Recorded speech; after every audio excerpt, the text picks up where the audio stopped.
Hello, on this video, this is going to be a short video. I'm going to demonstrate how to download the Rocky Linux version.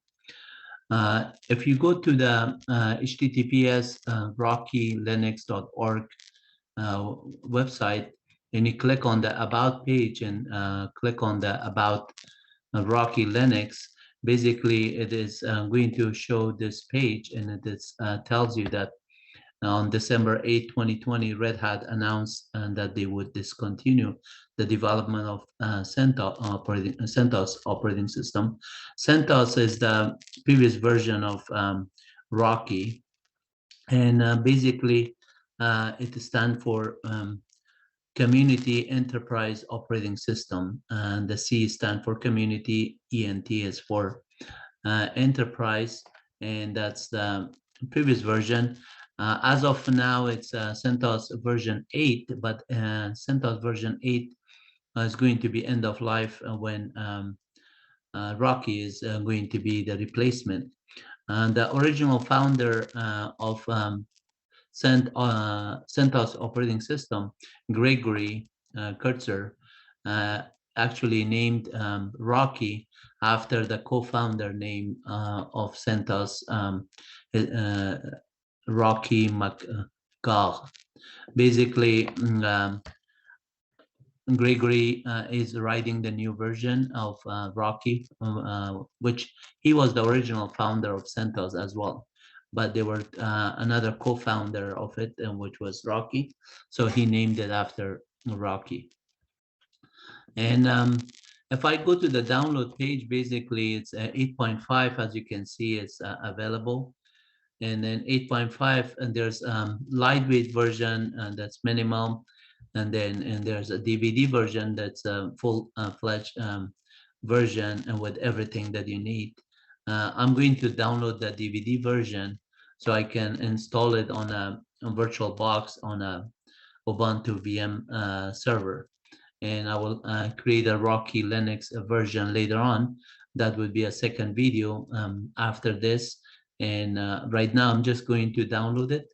So it says open with disk images, save it to file. I'm going to save it, and the file should be downloaded soon.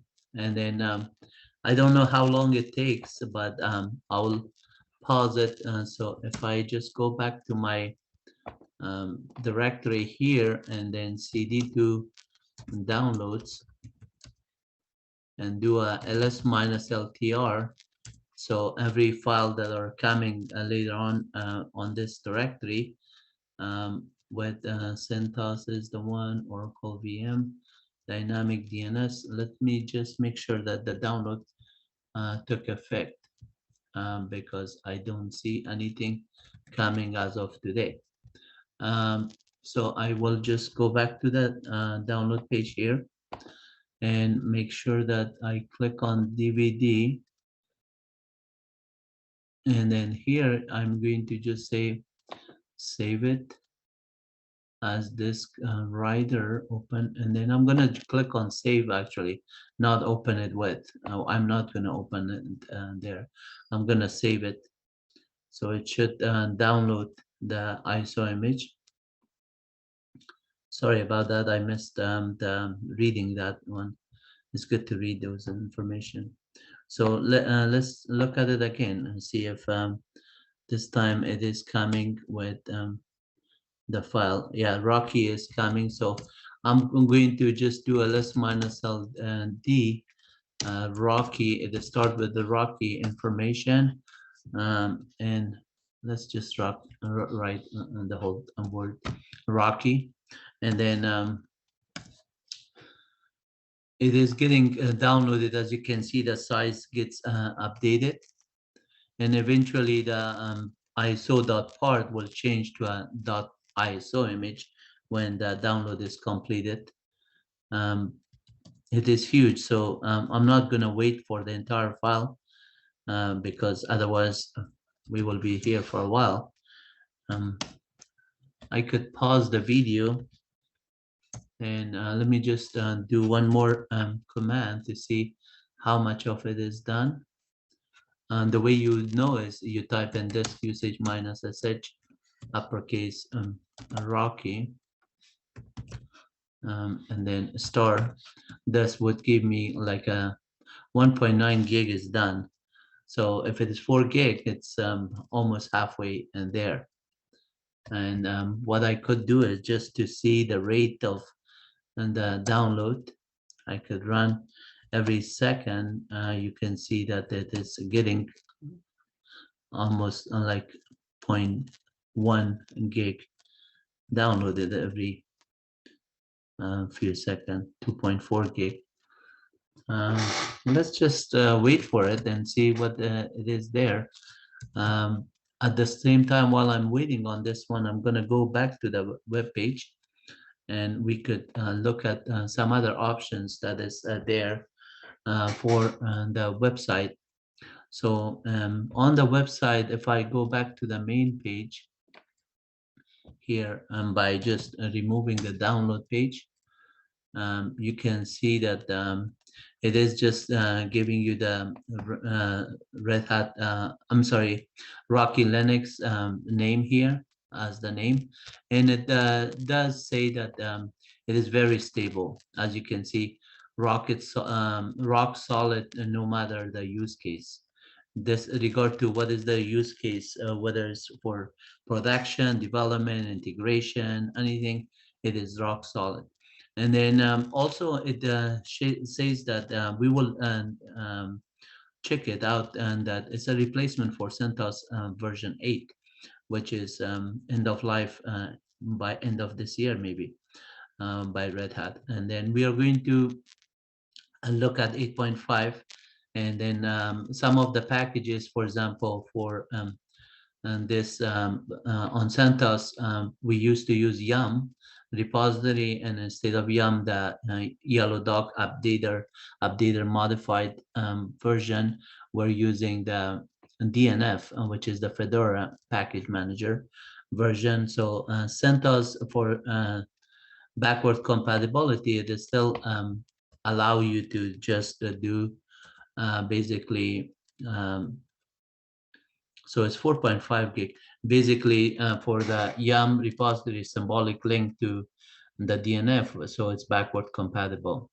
That command will still be running till its end of life for sure. And then everybody knows that, oh, well, we need to use DNF instead of YAM. But let's just look at this one. In 4. Now it's 5 gig.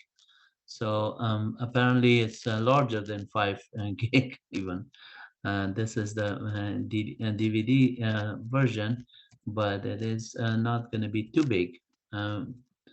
So it is still getting there. And then on the browser itself, we can see on the bottom where you see show all, the progress of that file. It is not here anymore. I have to go to the download page on the browser and get it. I rather get it on the command line, and because I'm more of a command line person than GUI. So let's just look at this one more time. 5.9 gig, and it's gonna go 6 gig. Let's see if it is done. 6.1 gig is still growing. 6.2. And I'm going to do 2 command here, this, and then also do a ls-ld on Rocky. This command, it just says that run the first command as well as the second command. 2 of them are running together, and then that way I'm going to put a Y here, even though the other one would also show. So now it's still dot part, so 7 gig, and then it's still there, 6.8 gig, almost 7 gig. Let's see if it is still growing, this one. 6.9. This is good to know what the size of it by checking on this. I could put a while read and sleep this. Since we're practicing this thing, let's just see if this one do while Um, so actually we say while true, which is always the case, and do, and then I'm going to say date command, and then I'm going to say disk usage minus sh Rocky star, and then also do another command which would be list minus ld Rocky,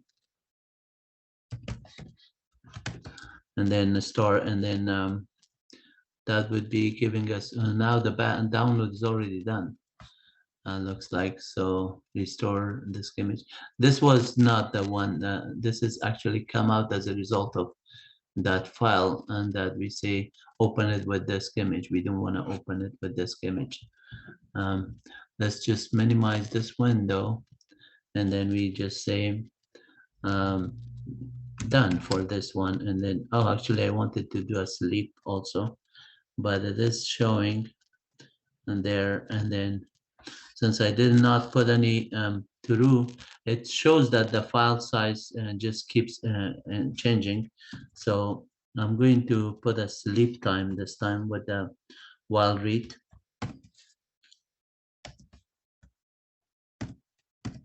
Okay, so this one, if you just do one more command here, sleep 2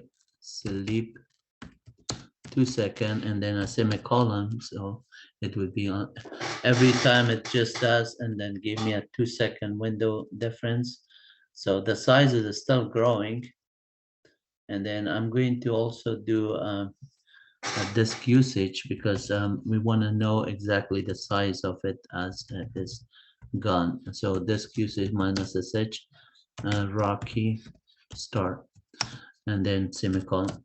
So this would just run the 3 commands: date, ls minus ld, and then disk usage. And as you can see on the disk usage is already 10 gig. It is huge.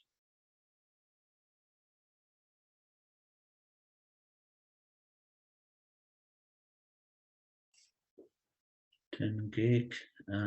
Does it change the size? Where's the size? Yeah, the size is now consistent. You can see it's 672 for a while. So that means it's done. It's done. And if I just, how do I know it's done? It's now the file is, instead of .part.d, it is Rocky .iso image. That is the one, the file. And if I do a disk usage on that one, disk usage minus sh Rocky star, this is basically telling me that it's 10 gigs DVD file. So now the file is ready. Next time I'll just use Ubuntu or actually VirtualBox to install it. In fact, I could just start the VirtualBox to scaling automated services. Let me see if this one is the VirtualBox is ready.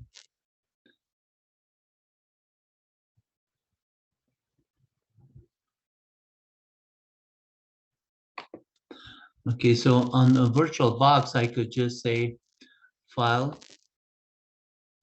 and then I could just start a new one.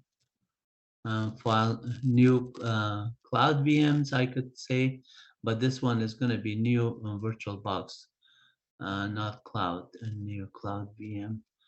Why is it going on the cloud?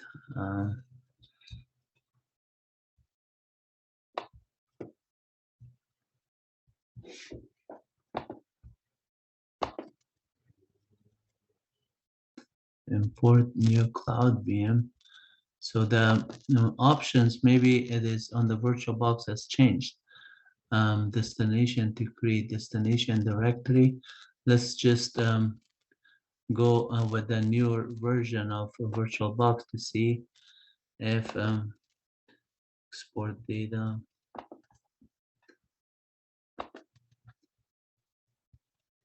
I'm going to click on new here, And then this one is local. I don't need to do under the new cloud, because this one is says machine folder where the VirtualBox environment will be there.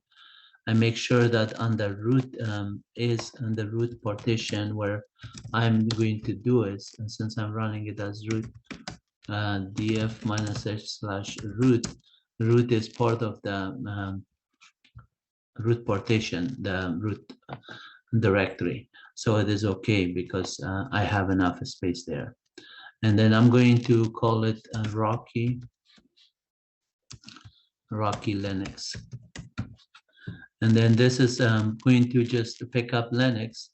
Type is here is Linux, yes, and that's not Solaris, it's not BSD or anything, it's Linux. So I'm going to go with that option. But the name of the virtual machine is Rocky Linux. Here I'm going to give it about 4 gig or 2.248 is good enough. It is fast enough for it. But I'm gonna, because I have 16 gig, I'm gonna allocate a little bit more since I will be doing a lot more. So that's 4 gig for the 96. And then I'll click next and then create a virtual hard disk. Now, yes, go ahead, create it. And it's a VDI, a virtual disk image. And then I'm going to dynamically allocate it. And then for the size, instead of the 8 gig default, I'm going to get it to about 100 gig at least. So let's just make it 100 gig so I can install a lot of other tools that I need to, and a lot of software and a lot of packages and a lot of stuff later on. And this would be like my development 8.5 Rocky version of Linux. So I'm going to say create, and then at this time it's going to create it. And then if I go back to the setting here, the option that I have already have done the options. It is a little bit slow responding on the setting. Yeah. So if I go to the system, you can see that it is the memory base is 496. The option that I clicked, and then the processor, I have about 4 CPUs. I can just give it 2 of them here. Let's just give 2 CPUs so we can look at the CPU information and the rest of them on the details and see how it works with the rest of the thing. And then in terms of the acceleration, I'm not going to modify anything. The display, everything is good. I'm going to give it a little bit more memory, and instead of 16, let's just make it 64 meg or higher, because I need just to just be faster on the screen side for resolution of these things. So it resolves right away. I don't have to wait for buffering. And then that storage is, everything is okay. I have already the current storage. Audio is okay. Network, I'm going to do network address translation, NAT. Whatever is my virtual box, I'm going to get a IP address from the virtual box through that. So this adapter one NAT is okay. And then serial port, I'm not modifying. A USB port, I'm not modifying it. Share folder, at this time I'm not modifying it. User interfaces, nothing. So at this time I'm set up with this. I'm going to just say go ahead and start it. When I say start at this at the storage, I should have just picked up the ISO point to the directory. But if I didn't do that one, this one is going to say where you want to get it. So I go point to the download directory. This is Sol, CentOS, when host, and I'm going to just say, okay, add. So at this time, I'm going to go to the download, and then Rocky is here. And I'm going to say open. So now Rocky is open, and then I'm going to say choose for Rocky. And then Rocky is chosen. Now I say start. This will go through the Red Hat Rocky version installation. So by default, and there's other option like test the media. I'm not going to test the media. I trust it. Everything is okay. Install Rocky Linux 8, and I go with that one. and it will go through the process of installing it. As it's going through the process, I'm going to just look at some of the windows to make sure that nothing fails. But when it comes to downloading the packages, I will just pause the video because it's a lot of the time that I don't want you just to glance at something that it is default and it always does that one. We can later on find out what packages or installed in one packages or need to be installed, and we can do so as we go through the process. So right now it's going through these started some of these services to make sure that it can get the installation going. And I'll just pause talking for a little bit, watch it, see if the dialog changes to a GUI, and then start package installation, and we can walk it through. Some of the other option that is going to come after this, honestly, is just you just have to let it go and wait for it. When it's all done, you just reboot the machine. That's how it is.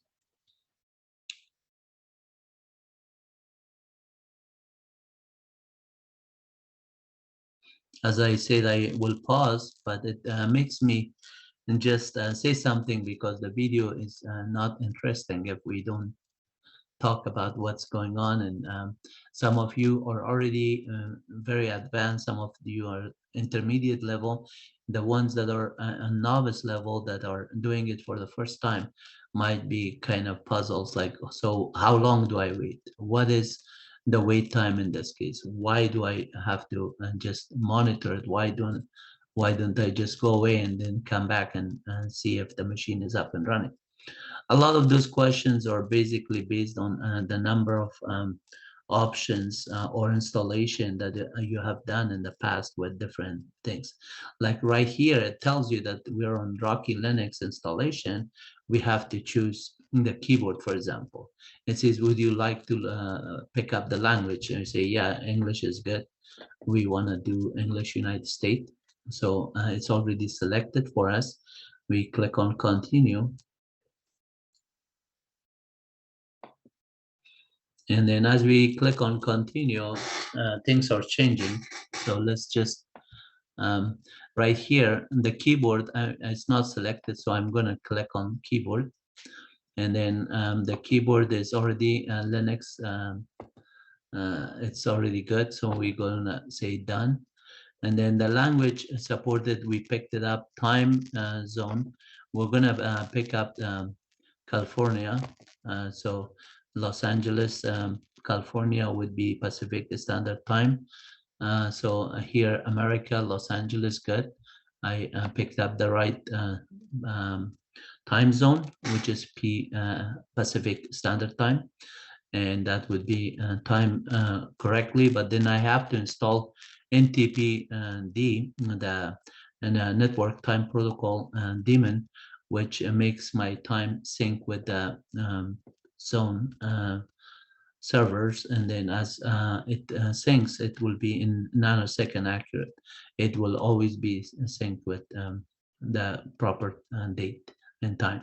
So installation source, it's already the local media. It's done because we picked up the ISO image.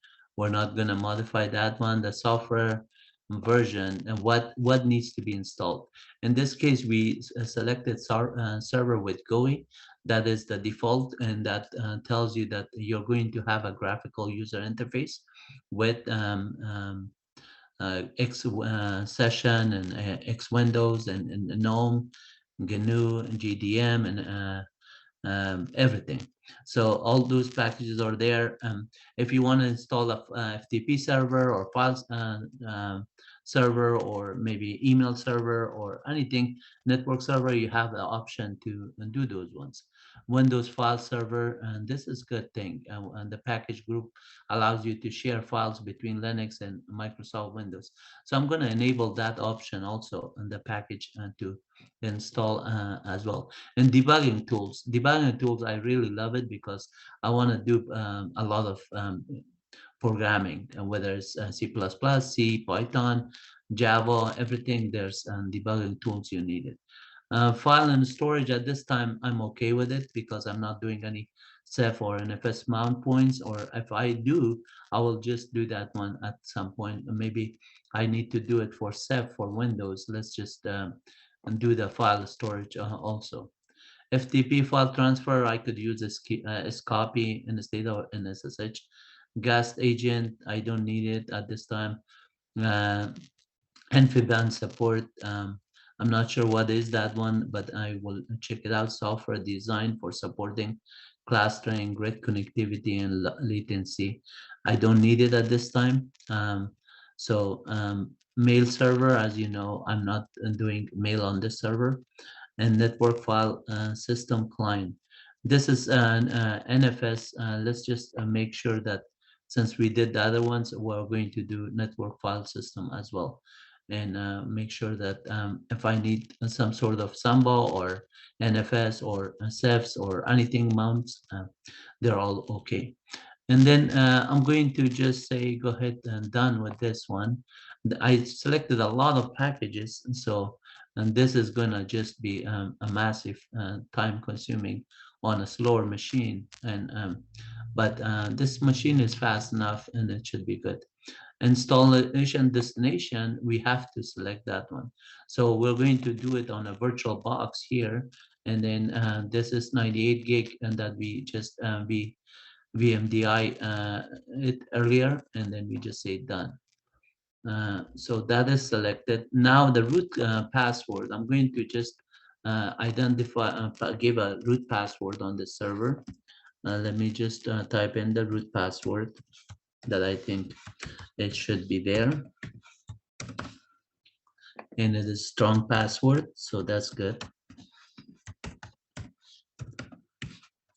The root password must be a more than 8 characters long, and then it must be strong enough to do it, and it must match on the first one. Let me type it correctly, and this time it match. It should go on that match. It should go away. Let's see. I believe maybe I typed in the first one incorrect, so let me do.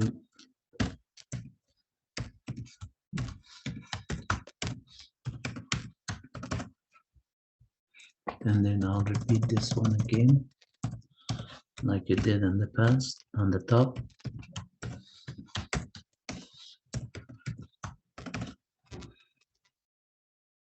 And then I press enter.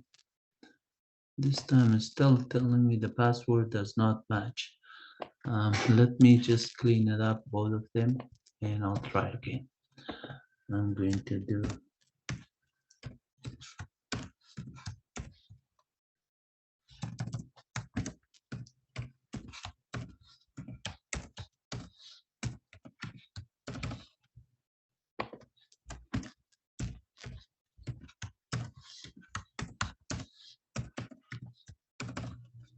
Yeah, so it matches.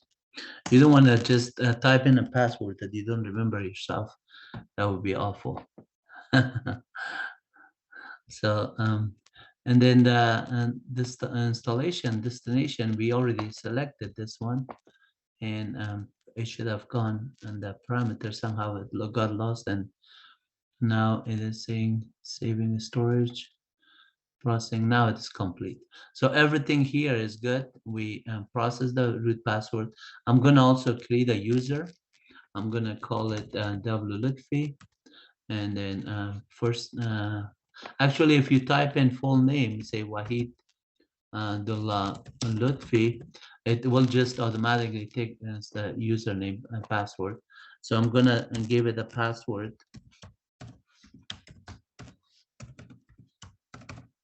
And then I type in to confirm.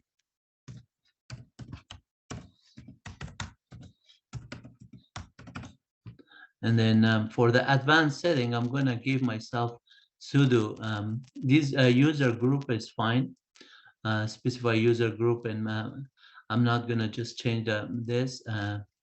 add group members. So if I just add myself to the wheel group, and then by default, if I just do to root, and that is automatically, and those groups are going to have it. So wheel is itself is going to give me the sudo access.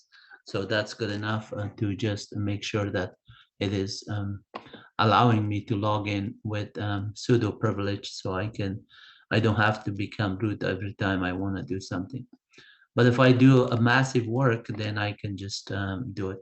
At this time, I just click on begin installation, and then it is creating the disk. As you can see, it is the file system as XFS, extended file system. Linux supports extended 4 file system, which was kind of a the previous version was extended 2, 3, and then 4 was the latest. And now we have XFS. We also have Butterfly system and Linux. It supports NFS, Samba. ZFS is not under the Linux. The ZFS zettabyte file system is a Solaris environment, but Linux extended XFS is doing a lot of the things that you can do with ZFS. Like, for example, creating logical volumes and growing it and shrinking it and expanding it and so on. Volume groups you can create, and there's a lot of other commands. We will have a separate video on the file system, so you can learn how to do different file system with different commands. And right now it says preparing transaction from installation source. So the installation source, the 10 gig that we downloaded, the DVD, it has all the sources of Rocky version 8.5. And then we will just pause the video at this time, because it's going to take longer time and then expected, and then we will resume when it is almost done.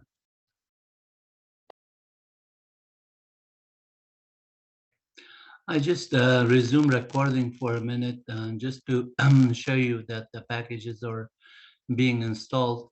Currently, there's about 477 packages though out of the 1419 packages, and that needs to be installed. So we're almost 500 package.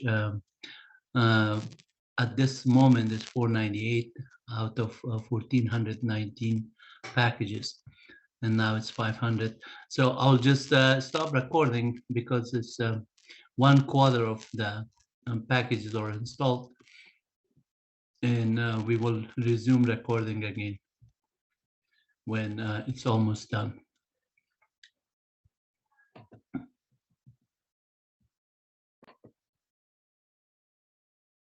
Hello again. Now more than 1404 is package are already done. We're almost there. The last packages just got installed, and now it's going through configuration. So as it goes through the configuration, you can see it's a big amount of time might be in just collapsing before it finished. So it is going through the configuration of the kernel as of now, but then has to configure all the packages and all the RPMs, everything that is getting installed. And once it is all done, it will be smooth. At this time, it is still configuring it. So I'm going to pause again, and I may just resume if I get to see that it moves faster.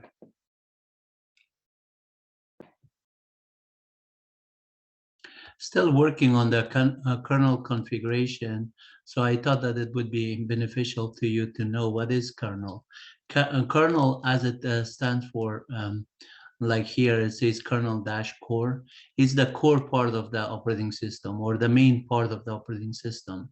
Basically, kernel is responsible for all hardware and software request that is happening by the other subshell of the operating system.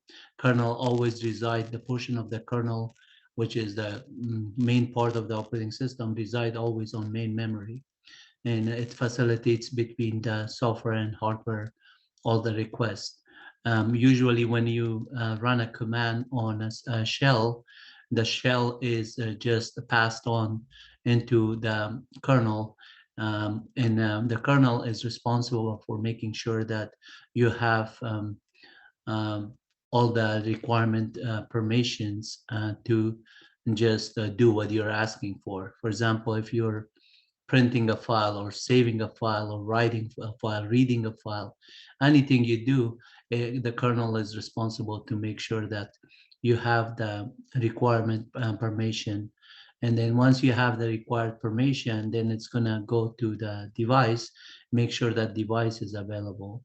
So in terms of the device accessibility, it is going to check on that one. If the device is not there, obviously it says that there's no such file system or no such device, or the file system is not mounted. It's going to give you appropriate information back to you so you know what to do. And if the device is there and then you have the proper permission, and it's going to just on behalf of you run in privilege mode. So if you're a regular user, it runs as a root access to write and read from the devices. In that case, it's going to make the request happen. Basically, the kernel is the core part of the operating system. It does all the necessary functionality, whether it's I/O management, memory management, CPU management, which is a kind of process management.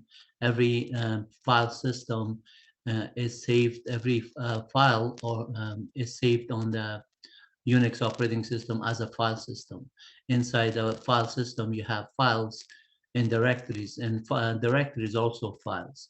Everything in Unix is files, whether it's a device, whether it's a process, whether it's a file itself, a directory, anything, you can name it, it's saved in the file system as a file. And the file has an inode structure, which is a data structure that has information about the file name, the file type, the file size, the file date, date of creation, date of modification, date of access. All of those information are maintained within the kernel by these background process called daemons. The background processes and device drivers make the kernel. And so the kernel is going to do I/O management, memory management, swap space management, disk partition management, device management, everything that you have, I/O management, process management, all of that is done by the kernel. And it is still right now is working on the kernel configuration, because out of the 1496 packages, obviously there's a lot of additional software that has to be configured in order for you to be able to do everything that you have requested. In this case, I requested to have like some sort of connection with Windows and file sharing, NFS, and Samba and everything else. Now it's working on KMod, KV, and do. So the kernel modules, that's what the KV virtual can do. x86 64 is saying that the platform is 64-bit operating system. 64-bit operating system is much faster than their predecessor 32-bit operating system. In this case, is the latest version or all running on 64-bit, whether it's Windows, Linux, Ubuntu, Linux, Rocky, Red Hat, anything, they usually have 64-bit. Solaris in Mac also are running on 64-bit for mostly for number of decades actually. I have been using Solaris for at least 20 some years, and then it's always I have used 64-bit, and then I know that they have great operating system, and Rocky Linux is also a great operating system. We're going to just explore in this version Rocky for a Linux side, and I'm going to do also another VirtualBox of Solaris 11, which is this version, Solaris 11.4. It's Open Solaris or Solaris Express, and this is the previous version of CentOS. I have a lot of documentation that I'm going to post later on not documentation, shell scripts that I wrote, for example, for Zenity, and I wrote it for KDialog and a lot of man pages and everything that does GUI version, graphical user interface of the shell. So it produces nice dialog boxes and everything. And we are going to test that one on Rocky version also to make sure that the version that run on CentOS is compatible with Rocky Linux. Because as the documentation says, Rocky is using DNF for Fedora package management software, but that is kind of like a replacement for Yum, Yellow Dog updated, modified, that version. So we will be using that as well. At this time, I'm gonna just pause again the video, and we will resume as soon as it's ready. Okay, currently it is done with man databases and all the other micro core software that needs to be done with devices and everything. At this time, it is generating the initial RAM disk, and the initial RAM disk and grab is needed for the boot installation to just make sure the boot image comes in fine. So after this, it should be almost done. And you can see the progress is almost about 90% there. One more pause, and then we will just wait for a few minutes before we resume again. Okay, good news that is done. So the installation, everything is completed. As you can see, the word complete here, and the system is ready to be rebooted. So I'm going to press this button, reboot system, in order to reboot it and then bring it up online. And then I have to agree with the license agreement. And then after that one, I could use it. I should have just clicked on the license agreement before the reboot, or I could do it after. That doesn't matter. As long as you agree with it, you can use it. Right now it's going through terminating the processes, sub-processes, and then once it is done, it will just restart. And as you can see, it is the Oracle virtual machine is coming up with the first virtual machine that is, in this case, Rocky for this one that is booting. So I already selected the first option, and then it is booting Rocky.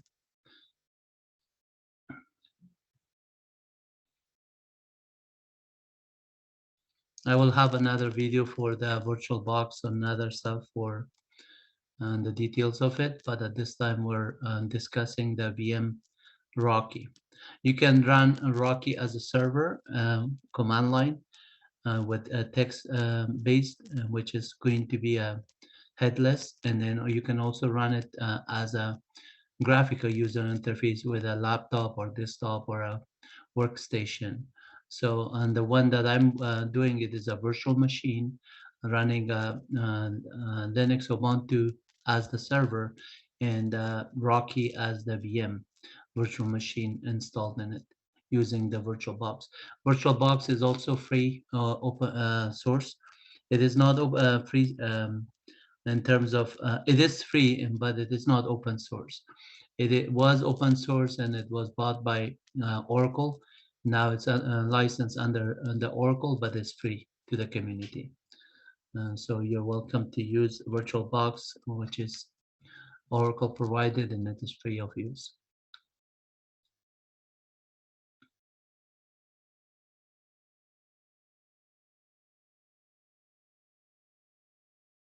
Some of the messages can be ignored.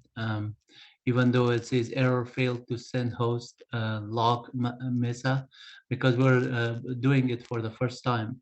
So the log is kind of unnecessary to worry about where the logs are being sent.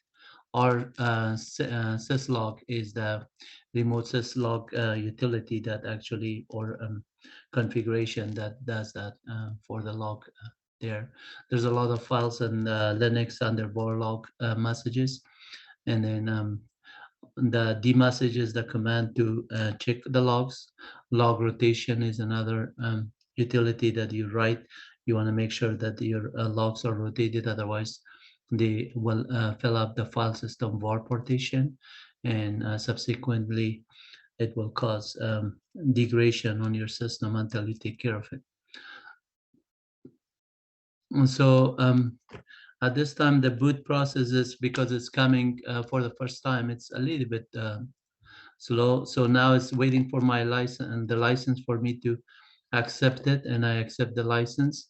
So I go there and say done. Now the license is completed, and then I say finish configuration. It will just boot the operating system, Rocky Linux, by pressing finish on that. Now it is starting all the daemons and the background processes and everything. All the process that runs on the system are essential for the kernel to work with them and meet the user needs. In this case, I'm the user, and then if you're installing application and other tools and Python compiling, GCC++, G++, or GCC compilers, all of that one is going to be tools that they interact with the kernel. At this time, I'm going to log in as Wahidullah Lutfi, which I created the account. And then I'm going to provide the password that I initially set up. So it has to be the same. Please make sure when you set up a password, don't forget it. And then at this time, it's going to just say, well, you forgot something. Let me just type it in again. And then at this time, it's going to take the new password, which it didn't. Let's just try it one more time.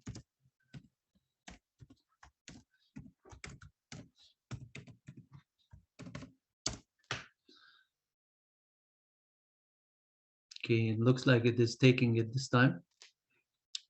So the Rocky login is in progress. I'm going to do some validations after the installation. That's why I log in. I could do sudo as a root and to make sure that I can get root, or I could switch user as root. Su dash would be just prompting me for the root password. I have to open a terminal and then run some commands to validate it. And then after that one, I'm good to go with everything. Just while this one is progressing. Under the activities, actually have the whole menus, everything there that is available for you. So at this time, I'm going to say English is good, and then next. And then this is also English next. And then typing, select your keyboard. It's also English United States selected, as we did in the past, and it's just confirming. Location and services at this time is on, but I could turn it off. I don't need to just report the location. And then the browsing options, everything says connect your online account. I don't need to do that one at this time. I'm gonna skip, and now I'm ready to start using it. And so if I just come here on the terminal, notice that the getting started, it gives you a number of videos to watch, which you could do that one. You're welcome to do that one. I'm going to just start using the system by going to the terminal here, and then validated some of the information that I want to see. First, I want to see if I could just do uname -a for the operating system, and then it knows that it is a Linux version. And then if I type in host name CTL, It shows that it's a VM version of the Rocky version on Oracle virtualization VM, and then the Rocky Linux right here, 8.5, it is showing that, which is very good. And if I just clear my screen here and say cat etc-os-release, it tells me that I'm running Rocky Linux 8.5 also. That also confirming that everything is good here. And then at this time, let's just run a switch user dash root to see if I can become root, and that would allow me to do it. Obviously, I can change the password later. Now I'm root and I have my identity as root. If I just say exit out of this one, I type in ID, it shows my user ID wlitfy as previously.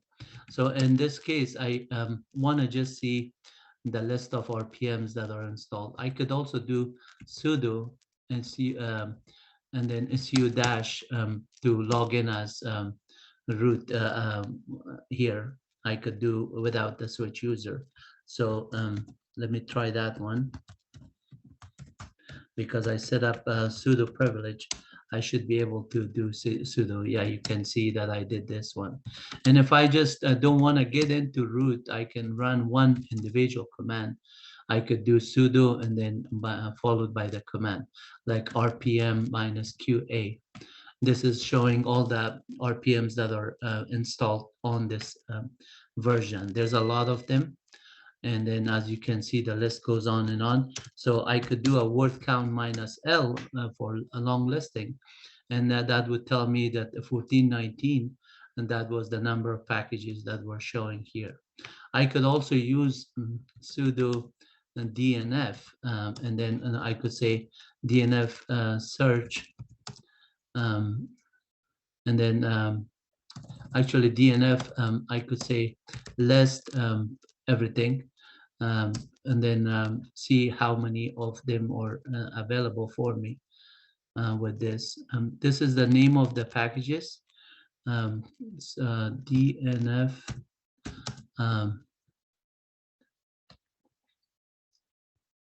It's a little bit time consuming to do it. Okay, so you can see if you just don't specify any parameters, you can see that DNF is giving you a big listing of options that are there with the commands that you could do. And then list is one of them, the one that I just did. Info is another one. Install is another one. So DNF is similar to yum repository. If I just do, let me just do a DNF list, everything that I want to do with tar, for example. List all the tar that are installed. And then at this time, let's do this list search tar. Yeah. So failed to download metadata. Let me do a sudo in front of the DNF search, and then I could say G++. If there's any G plus compiler, it will list it. And if I just do the same thing with tar, instead of A, I could put question mark. Even takes regular expression, so it understands it. And if I say which DNF, the DNF is there, file of user bin DNF is also symbolic link, so symbolic link to DNF-3. So if look at the DNF-3, that's executable. So let me click on show here. You can see that is this one was symbolic link to the DNF. And if I say which yum is symbolic link also to DNF, maybe use a ben yum because that was the previous one. Yeah, so those two are basically symbolic link to DNF3, and DNF3 is whether you write it in short as an alias or DNF-3, it will do the same thing unless and then list all the packages that are there. So at this time, let's just do a few more things. Like for example, when we did RPM minus QA, and I want to just see if just G++ is installed. So the quiet mode or query A for all is going to do that one. If you do -L, it says that it's not installed. So I could do sudo DNF install and then G++. And then that would install G++ compiler. Error during download metadata repository app stream. So the app stream, which is the CentOS app stream, in this case is Rocky Linux.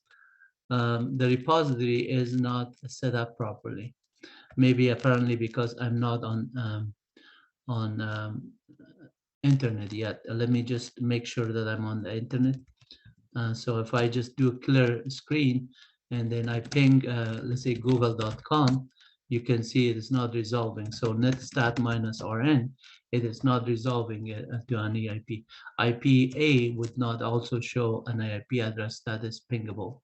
So I'm going to go to the internet here and then say, at this time, I'm going to try to connect through the wireless because that one is going to connect. Actually, I have Ethernet connected to the Ubuntu, so I connected that one. Now, if I say IPA, it is showing, and then if I just say fconfig minus A is also showing, clear screen and netstat minus rn. Notice that netstat minus rn is okay. And then if I just ping google.com, it's going to resolve. So I just fixed that one now, and DNF should be okay also. And cat edc resolve.com file is also having the name server that is responding from that side. So if I just do now DNF search, list, it should give me all the repositories that are available from Rocky. And as you can see, it is going through that one, and it shows the repository packages information as well on the right side. Base CentOS. So the list is big, the list is huge, like we were getting on the RPM commands. You can see now we're getting all the packages. By adding this machine to the network, now everything looks good. And I could even do this command with the DNS list and then do a word count minus L on this one. It should be 1419 or similar, depending on if there's any packages or different. That you can see that it's 7,197. So additional packages that are there that was not part of the actual build there. So we have it. And then if I just now do, for example, on this one, I could say DNF sudo DNF search G++ for GNU C++ collection libraries. And if I just want to download that one, I can get it here. First, I need to do search to see if it is listed there, and if it is missing here, no match found, but GNU C++, and then let's do DNF provides, and then we type in G++. And since DNF is working similar to YAM, and so the option is DNF, and then you can see this package GCC++, this one is the one that I need to install. So I could say sudo DNF install, and then I could just say GCC for GNU C collection compiler listing, CC++, and then I could do -C++, and then 8.5 is already assumed enterprise Linux, so I'm going to stop right there, and then that's good enough because I know that it's going to do that. And then right here, it just says C++, GNU C compiler, all the options that are there is going to give me GCC and G++. The GCC is the C library compiler. It's called Gnu C library or C compilers. And then the G++ is the GNU and C++ compiler version. That's the only difference between the two. You can use the syntax similarly for both of them with the -O for output file, creating the output file, minus C for compile, and then everything else, all those options are there. I'll just have a separate video for those ones to and just install it at this time. And we just installed it actually to write a C program or C++ code and compile it. I'll have separate videos. In fact, if you're going to my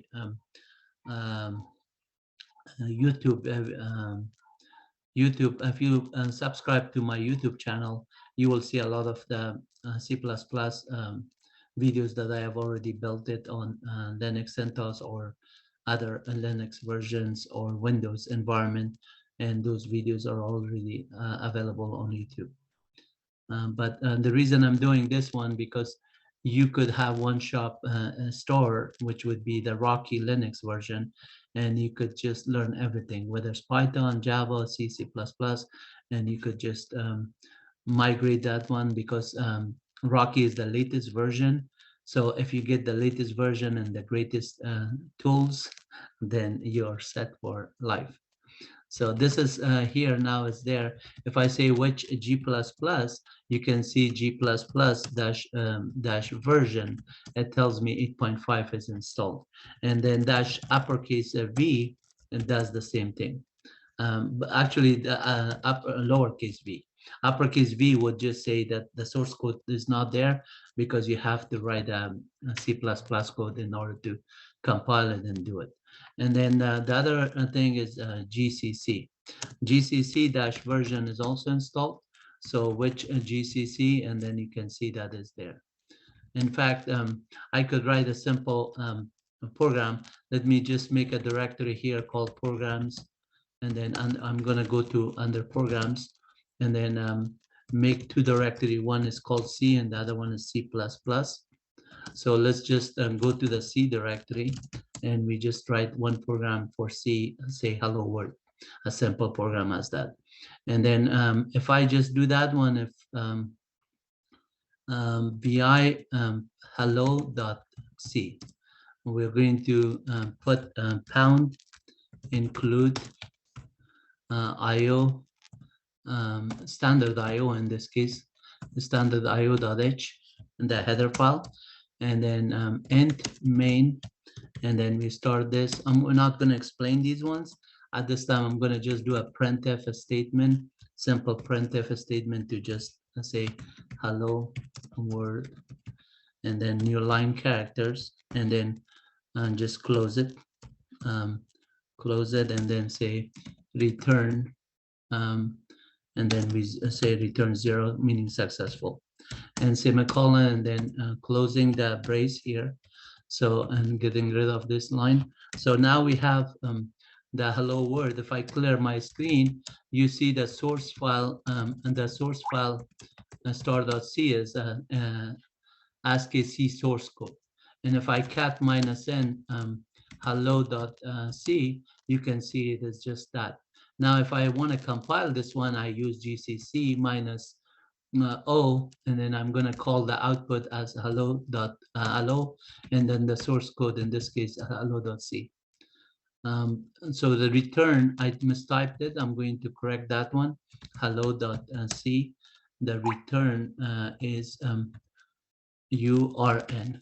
So that's why it's nice color coded now, because we successful. If I up arrow the command here, the compilation is done. Echo $? is going to return 0, meaning successful. That means the file, executable file, now for hello is got it created.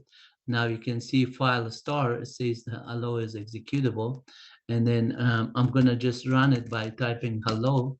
If I clear my screen and do this list, it's cleaner this way. So you see it better now. It's hello world is showing. Similarly, if I just go to C++ code, and then now since I wrote the other hello.c, let's just copy from the C hello.c, and we call it hello.c++. Okay, so now we have hello.c++. Just for the sake of it, I'm going to compile it as a, if I do file star, now you see it still says C source code, because the line on the hello.c++ is not the extension that matters. Hello. Oh, let me just rename it to lowercase c++. Move hello.c++ to hello.c++, clear screen, and then if I just say cat -n hello dot C++, and if I type in file star, now hello.c++ it still says it's a C source code. Even though the extension I give it that name, it is not going to make any difference. But let's see if I compile it, G++ -o hello, and then hello.c++. So for the sake of the things, and instead of typing as executable, I'm going to give it a different name as hello underscore C++. So the output file is there. And it notice that it says no input file. It did not understand this name main convention. Oh, sorry. This is lowercase. It should understand it. So now it compile it, and then file star, it shows that it's executable. I'm going to run hello underscore C++, and it still did it without making any changes. But notice file star, hello is still showing as C source code. So let's just modify it to C++ code. I'm going to do vi hello.c++, and then I'm going to just and instead of standard io.h, I'm going to say include IO stream. IO stream is for input output stream. Printf statement still works, but I'm going to comment that one with double slashes here. That's common between C and C++. And instead of the printf, I'm going to use the cout command. And then in order for the cout the statement to work, I'm going to put an end of line here, also end of line. And then in order to do it, I could do the scope resolution of std : here, and then std : here for end of line. Those two objects are defined within the scope resolution of a standard lib, so it will return. But if I just don't comment this line, it makes it completely a C++ code here. That is fine. I mean, a printf statement already worked, we know. We could also do using namespace std, then we don't have to put this std : but this is much better because it says how to resolve the scope. So now cat -n hello.c++, I'm going to compile it this time, say G++ -o hello dot C++. Hello dot actually call it hello this time, and then .c++, because we will have two executable there. So now we have two executable. Hello will do the same thing. And then at this time, I'm not going to modify it. Those ones are additional videos that I will put. And then we will make it like a for statement, while statement, loop, and if statement, or adding strings and variables, everything. We will do some functions and everything else on this later. But at this time, I think I'm done with the video. This is working. One more thing that I want to actually show you, which Python. So which Python? So Python did not come with it. And let's see, Python 3 is might be there. -- version, it does come with it. 3.68 is the default one. So if I just type in which Python-v, it tells you that it's there. So which Python 3 is there. In order for me to use the alias Python, I could say alias Python is equal user ben Python 3. Now, if I just type in Python-v is the same thing as using Python 3. So I could put this alias in my .bash or C, and that will be every time available for me. And in order to just show you one hello world of Python, you could just say Python here, and it comes out to 3.6. There of these system automatically there. So if I just say print hello word, and it's basically code close, and then and it and does print hello word. Or you could just say string 1 is equal hello comma word, and then do a print string 1. That would do the same thing. Print, and then within the code string 1. And the older version of Python 2.27, you didn't have to put it within the function, but now it does. So here, if you could just do type of string 1, you can see it's a string object of string class. So, and that's what it is.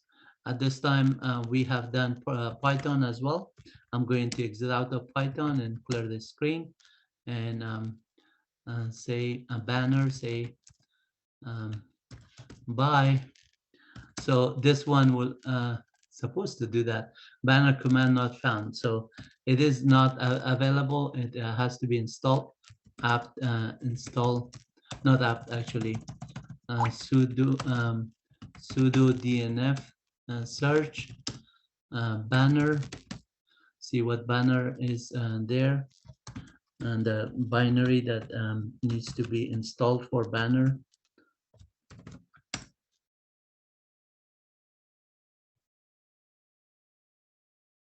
Not found. Okay, let's see which Figlet, that's not either installed, and which Zenity is there. So we could use one of these tools to just bring out dialog boxes and banners and everything else. At this time, I'm going to just say in bash script, say echo, let's say bye. That's well, let's just make it a little bit kind of like there.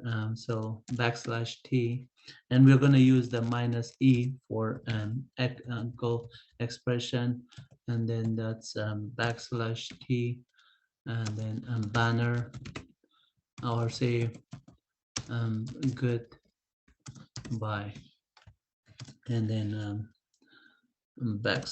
\t, and then have a couple of more things, and then just like that. That would have a nice day.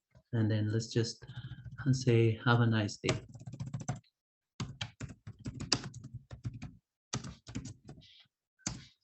And then I'm going to say free education videos, free educational videos for all. And then let's just make sure that you watch my end of the video, and please subscribe. Please subscribe to watch more. So as you subscribe, you will get more additional videos. And I'm done with this video. You guys have a great weekend. Today is Saturday here in California, and I hope you're all having a great time. Thanks for watching, and thanks for your time. Have a nice one. Bye.